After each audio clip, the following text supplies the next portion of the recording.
Hello and welcome to another edition of UFO Video Addicts. Let me give you a preview of what I got coming up in this video. The first is this strange object videotaped flying through the sky. I also have this leaked footage of that a drone captured of a UAP over Iraq. This is some strange light over Gujarat. I think this is in India.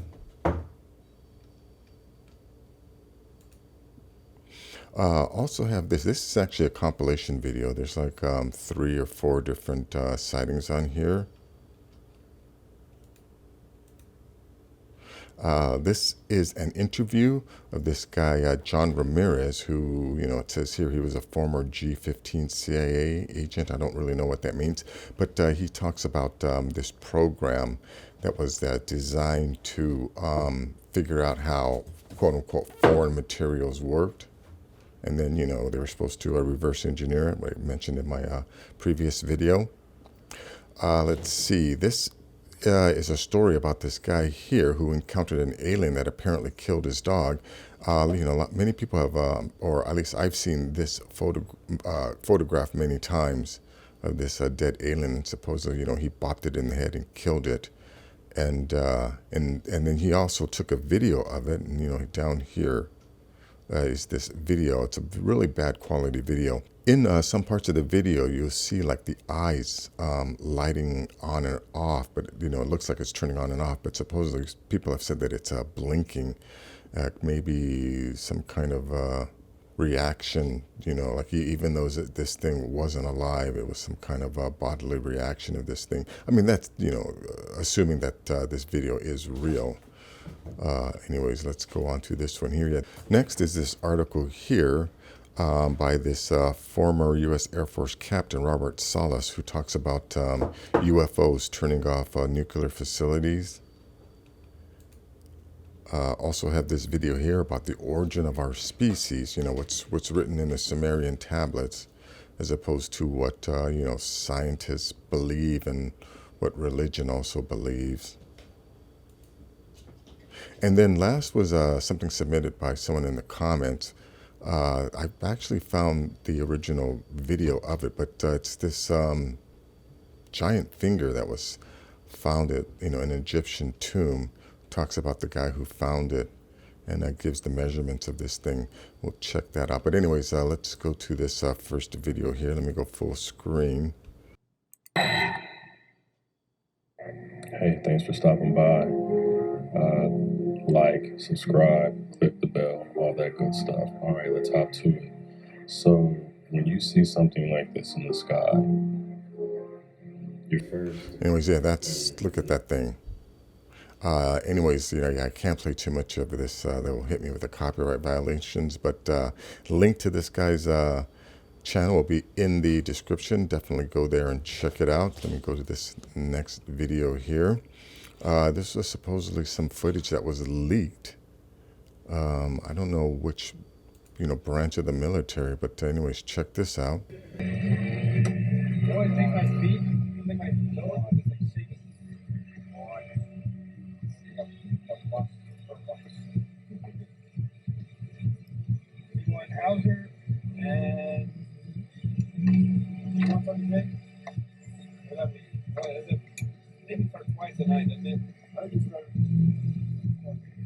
Send red 4.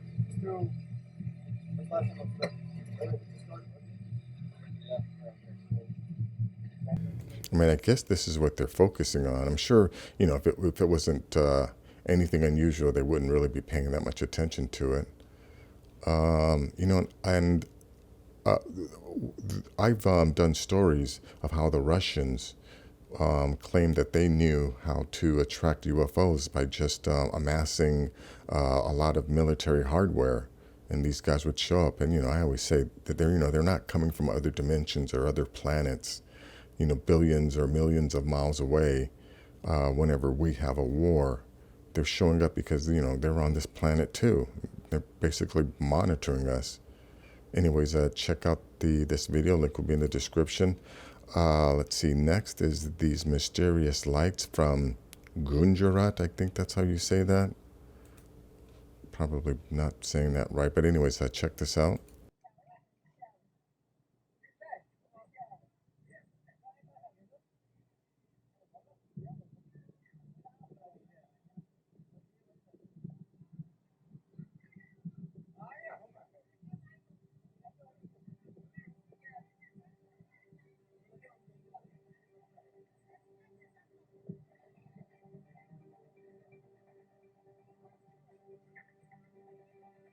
Explosion followed by burning objects to the sky.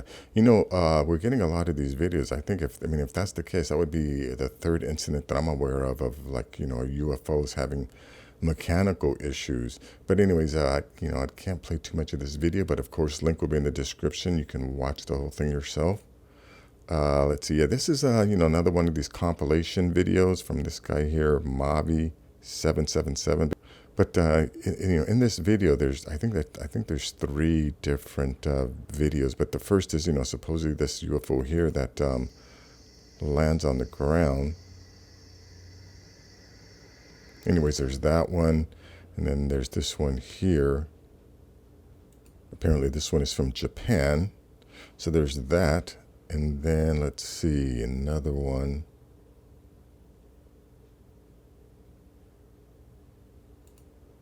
Oh, this was the other one.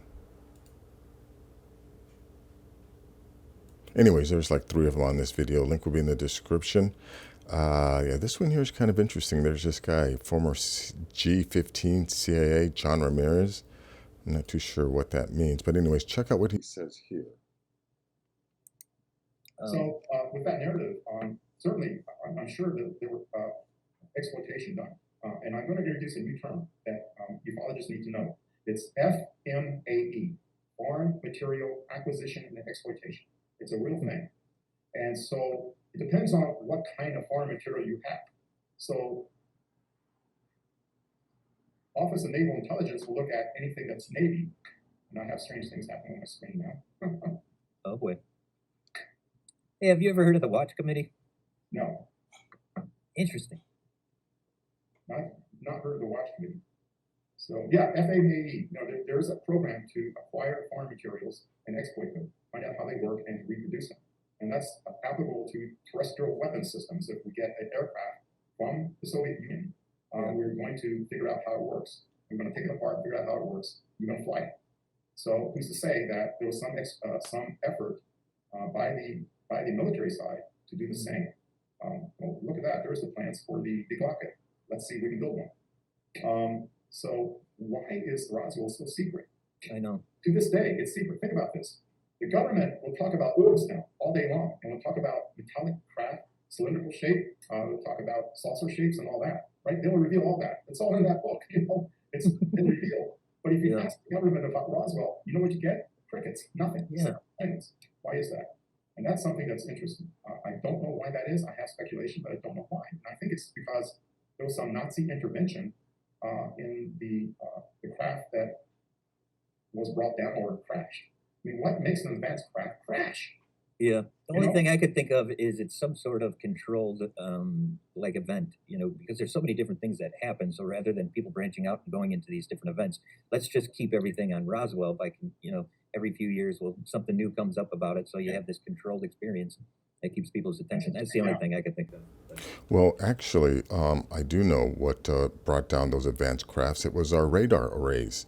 During World War II, when we had set up radar arrays, along the West Coast in order to monitor any planes coming from Japan, we found out that any of these UFOs flying through the radar array would disrupt their navigation systems and make them crash.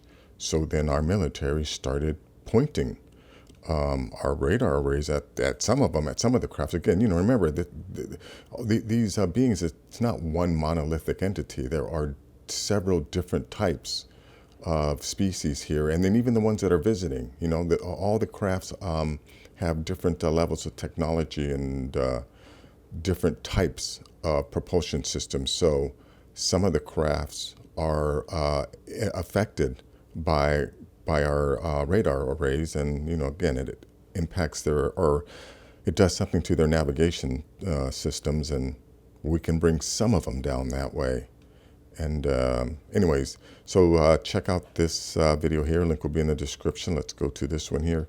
Yeah, this one here is about this guy, alien encounter of Jonathan Reed. Alien killed his dog, managed to film the alien. Yeah, supposedly killed his dog and he popped it in the head. And in these photos, you know, you see this dead alien on this foil. A lot of times, I'm sure people have seen that photo of this, you know, dead alien on a piece of photo. Anyways, this is the story of that guy here. Here's the stick he used to bop it on the head, and I think this is just an artist rendition of the craft. But here is the alien he supposedly had. Yeah, here's the wound that he caused. This is the face. But anyways, here's the video. Let me play a little bit of this. Let me just jump ahead. You know, the thing that you hear, I think this is supposed to be the craft. They continue that on. We're going to go ahead and show the house. Let me go back to that. The foliage in the forest there. Yeah, my thing about this video, I've seen this before, is that the breathing, it just seems so overly dramatic. And now here is, you know, supposedly the alien he brought back. Brave or extremely stupid, I don't know which. At this point, he actually thought it was dead. So we'll learn later that it wasn't dead.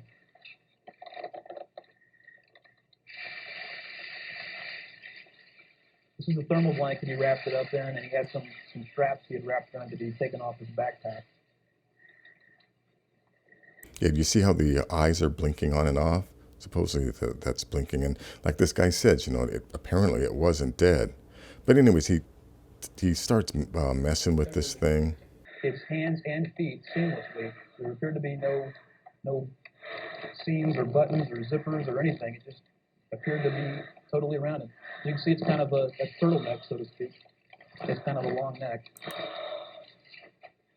Yeah, I think he was talking about how this the uniform or the clothing thing, there are no seams.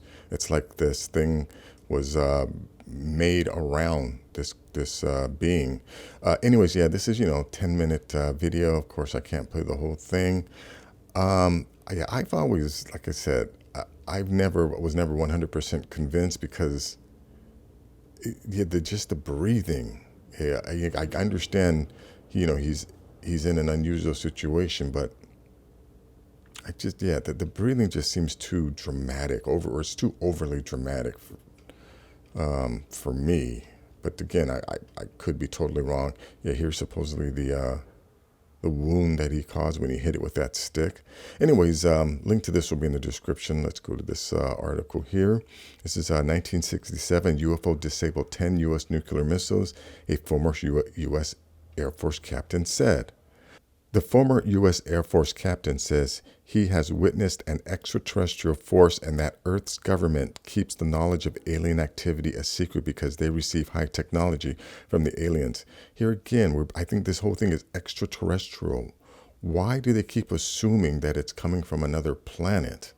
You know, I think this is some of the brainwashing to deflect from the fact that, yeah, they're not coming from another planet. Like, again, why would... If there was a species or a civilization on another planet that has to use portals to get here, why would they be concerned about our nuclear capabilities? Anyways, that's what this, you know, basic article talks about, how, you know, a UFO disabled 10 U.S. nuclear missiles. Again, these are our neighbors. They're not coming from different dimensions or from, you know, planets gazillion miles away to come and turn off our nuclear facilities. It would be as if you found out that your kids found the matches. You know, here's another thing. Think about this. You know, I mean, we've been dropping bombs all over the Middle East for the past 20 years. Does anyone, you know, in our country, in the United States, care? No. But if bombs started going off in your neighborhood, yeah, you would be concerned.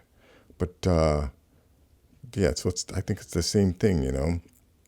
They're concerned that we are playing with some matches that we don't know how to completely control. And, you know, if you see what's going on with Fukushima, that's kind of obvious. But anyways, link to this will be in the description. Let's see. Yeah, this video here just talks about the origin of our species. Yeah, all this stuff about evolution and, the first man walking out of Africa, and or how religion says God took some mud, whatever, and breathed in the breath of life, and then made Adam, and then took a rib from Adam. Come on, give me a break.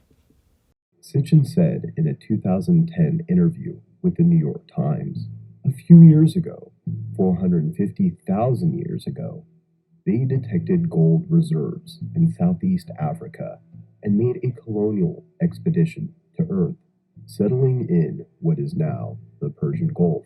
Mr. Sitchin added, these Nibiruites, beings from Nibiru, recruited erect primate workers from Earth to build 8 great cities. Enki, who became the Sumerian god of science, bestowed some of the advanced genetic makeup of the Nibiruites on these bipeds so that they could work as miners. This is how Mr. Sitchin explains what scientists attribute to evolution.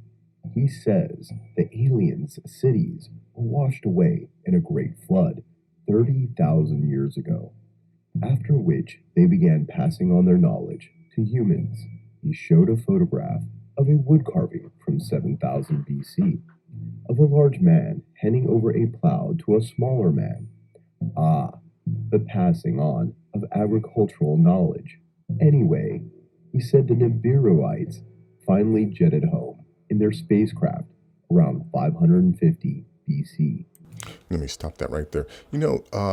In the same way, like those cargo culture people, when the U.S. airmen flew over their islands and dropped supplies and foods to them, and they considered them gods, and maybe from another planet. I don't think they realized that they were just from a land, on a different part of the globe. What if Sitchin and these other people also interpreted that wrong? They keep saying, again, just because they saw these crafts come from the sky doesn't mean they came from another planet. If these advanced beings have been living in our oceans for much longer than we've been around, and they travel around in these crafts, they would come out of the oceans and then still come down in these crafts. So what if the beings that created us are actually our neighbors, and for whatever reason they needed us to mine gold for them for some reason? And then this notion of the Atlanteans. What if the Atlanteans were the last traces of these advanced species? And then, instead of the Atlanteans disappearing before a cataclysm, what if they were aware that a cataclysm was approaching? So they packed up and, went into deep earth caverns, or figured out how to build environments under the water to protect themselves from any catastrophe hitting the surface of the planet. So so now now that's where the Atlanteans, or maybe the Atlanteans are them. Anyways, link to this will be in the description. Let me go on to this last one. Yeah, this was actually a video was submitted by someone in the comments, but then I found the original video. But check this out. It measured an amazing 16 inches in length, resulting in height estimates of 16 plus feet for the original owner of such a monstrous digit. Spree recounted the moment he laid eyes on the finger to a local press newspaper when he released the photos to the public. Quote, I was allowed to take it in hand and also to take pictures. A bill was put next to it to get an idea of its enormous size. The bent finger was split open and covered with dried mold. It was surprisingly light, maybe a few 100 grams. My heart was in my throat. Some believe the finger may have belonged to an extinct prehistoric giant ape, but alas, like so many other artifacts of this nature, subsequently vanished shortly after it gained public attention. Also, the ape in question died out hundreds of thousands of years ago, and the digit of this ancient animal has never been found. We have only ever found small bone fragments and teeth. Imagine then the odds of finding a fully mummified finger from the animal within a Tomb Raider's collections in Egypt. And if this is as much as I want to play, link to this, of course, will be in the description. That is going to be it for this video. If you like things like this, please give this video a thumbs up. Please share this video. And if you're new to the channel, please subscribe. I'll have more things like this. Take care.